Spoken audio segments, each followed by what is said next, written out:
নমস্কার, আপনাদের সকলকে স্বাগত জানাই চ্যানেল রূপা মুখার্জি বেঙ্গলিতে। আমরা রবীন্দ্রনাথের বিভিন্ন রচনা নিয়ে আলোচনার জন্য এসেছি। আজকে আমাদের বিষয় রবীন্দ্রনাথের নাটক। চলুন শুরু করা যাক। রবীন্দ্র নাটকগুলিকে কী কী ভাগে ভাগ করা যায়?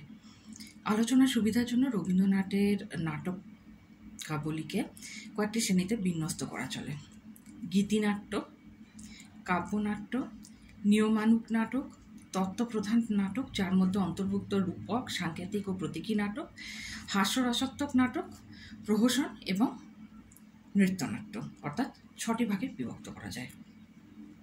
রবীন্দ্রনাথের গীতিনাটকগুলির নাম বলুন এবং তার সাধারণ পরিচয় দিন।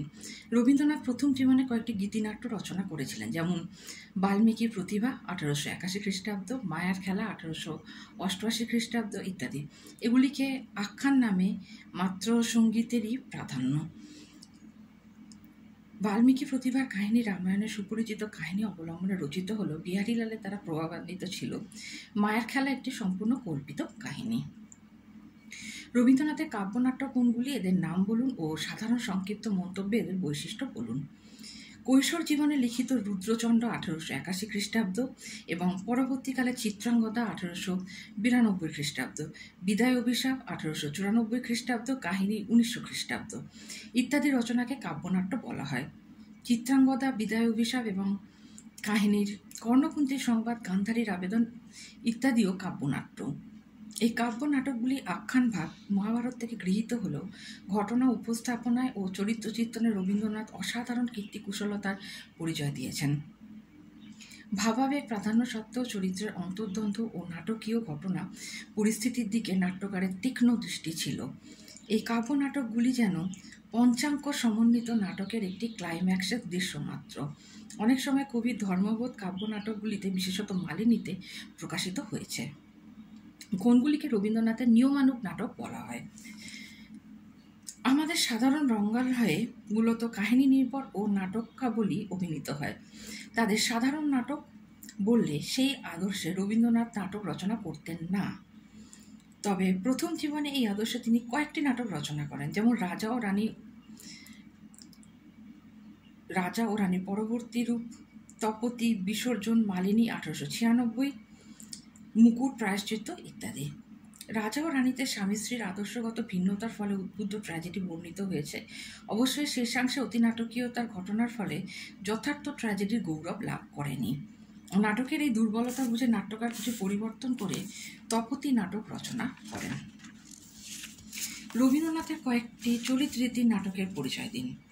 রবীন্দ্রনাথ কয়েকটি চলিত রীতির নাটক রচনা করেছেন। এর ভেতরে রাজা ও রানীর মধ্যে রবীন্দ্র প্রেমতত্ত্ব নাটকটিকে তরল ট্র্যাজেডিতে পরিণত করেছে। রাজস্বী উপন্যাসের আখ্যান অবলম্বনে বিসর্জন রচিত। প্রেমের কাছে প্রতাপের পরাজয় এর মধ্যে বর্ণিত হয়েছে। পুত্রপ্রতিম জয়সিংহের মৃত্যুর মধ্য দিয়ে ব্রাহ্মণ্য দম্ভের প্রতীক রঘুপতির বেদনাময় পরিণতি দর্শকের দৃষ্টি আকর্ষণ করে। মালিনী নাটকটিতেও প্রেমের সঙ্গে কর্তব্যের দ্বন্দ্ব পরিলক্ষিত হয়। বৌদ্ধ কাহিনী ও রবীন্দ্রনাথের স্বপ্নদৃশ্যের সম্মিলনে এর আখ্যান গড়ে উঠেছে। মালিনীর বিশ্বপ্রেম ব্যক্তিপ্রেমে আত্মস্থতা লাভ করেছে। সুপ্রিয় ও ক্ষেমঙ্করের দ্বন্দ্ব নাটকীয় রূপ লাভে সমর্থ হয়েছে। অবশ্য শেষ দৃশ্যে ক্ষেমঙ্কর কর্তৃক সুপ্রিয়কে হত্যা অতি নাটকীয় হয়ে উঠেছিল। বোলপুরের আশ্রমে বালকদের জন্য রচিত মুকুট নাটকটি জনপ্রিয়। বউ ঠাকুরানীর হাট কাহিনীর অবলম্বনে প্রায়শ্চিত্ত নাটকটি রচিত হয়। রবীন্দ্রনাথের তত্ত্বপ্রধান নাটকগুলির নাম বলুন। রবীন্দ্রনাথের তত্ত্বপ্রধান নাটকের সংজ্ঞা 7টি। সেগুলি হল শারদোৎসব 1908 খ্রিস্টাব্দ, রাজা 1910 খ্রিস্টাব্দ, অচলায়তন 1912 খ্রিস্টাব্দ, ডাকঘর 1912 খ্রিস্টাব্দ, ফাল্গুনী 1916 খ্রিস্টাব্দ, মুক্তধারা 1925 খ্রিস্টাব্দ, রক্তকরবী 1926 খ্রিস্টাব্দ, কালের যাত্রা 1935 খ্রিস্টাব্দ ইত্যাদি এই শ্রেণীর নাটক। কোন কোন তত্ত্বপ্রধান নাটকে রবীন্দ্রনাথ প্রাচীন ভারতের কাহিনী গ্রহণ করেছেন? তত্ত্বপ্রধান নাটক হলেও রবীন্দ্রনাথ একমাত্র রাজা নাটকের কাহিনী বৌদ্ধ জাতক থেকে গ্রহণ করেছেন। রানী সুদর্শনা রাজাকে তার সীমার মধ্যে খুঁজে পাননি। পরে তার মধ্যে অসীমের চেতনা জাগ্রত হয়। বৌদ্ধ কাহিনীতে এই তত্ত্বের প্রয়োগ করেছেন কবি। রবীন্দ্রনাথের কয়েকটি তত্ত্বমূলক নাটকের সাধারণ পরিচয় দিন। প্রাণহীন আচার বিচারের হাত থেকে মুক্তির বাণী উদ্ঘাটিত হয়েছে অচলায়তন নাটকে। নিখিল মানবাত্মার বন্ধন বেদনা প্রকাশিত হয়েছে ডাকঘরের অমলের মধ্যে। কেবলমাত্র তত্ত্ব নয়, এর করুণ অন্তিম কারণ্য দর্শকের হৃদয় স্পর্শ করে। জীবন ও মৃত্যু একই সত্যের ভিন্ন রূপে এই তত্ত্বটি ফাল্গুনী নাটকে প্রকাশিত। তাই বৃদ্ধের মধ্যে চিরজয়ী যৌবনের সন্ধান পাওয়া গেল। যন্ত্রের বিরুদ্ধে হৃদয়ের প্রতিষ্ঠায় মুক্তধারা নাটকের বিষয়বস্তু। অভিজিৎ জীবন বিসর্জন দিয়ে সেই সত্যকে প্রকাশ করেছে। শক্তি ও ঐশ্বর্য অপেক্ষা প্রেমের মোহনীয়তা প্রকাশ পেয়েছে রক্তকরবী নাটকে। এই নাটকের যক্ষপুরীর পরিকল্পনা, রাজা, নন্দিনী ও বিশু চরিত্র সৃষ্টিতে নাট্যকার অসাধারণ সাফল্য অর্জন করেছেন। সাংকেতিক, প্রতীক ও সাধারণ নাটকের বৈশিষ্ট্যের সমন্বয়ে রক্তকরবী নাটকটি রচিত হয়েছে। মানব সত্তার মুক্তি কালের যাত্রা নাটকে প্রকাশিত হয়েছে। রবীন্দ্রনাথ যে নৃত্যনাট্যগুলি লিখেছেন তার নাম ও প্রকাশকাল বলুন। রবীন্দ্রনাথের নৃত্যনাট্যের সংখ্যা অন্তত 4টি। তাসের দেশ 1903 খ্রিস্টাব্দ, চিত্রাঙ্গদা 1936 খ্রিস্টাব্দ, চণ্ডালিকা 1937 খ্রিস্টাব্দ, শ্যামা 1939 খ্রিস্টাব্দ। রবীন্দ্রনাথের কোন নাটকগুলিকে রঙ্গনাট্যের অন্তর্ভুক্ত করা যায়?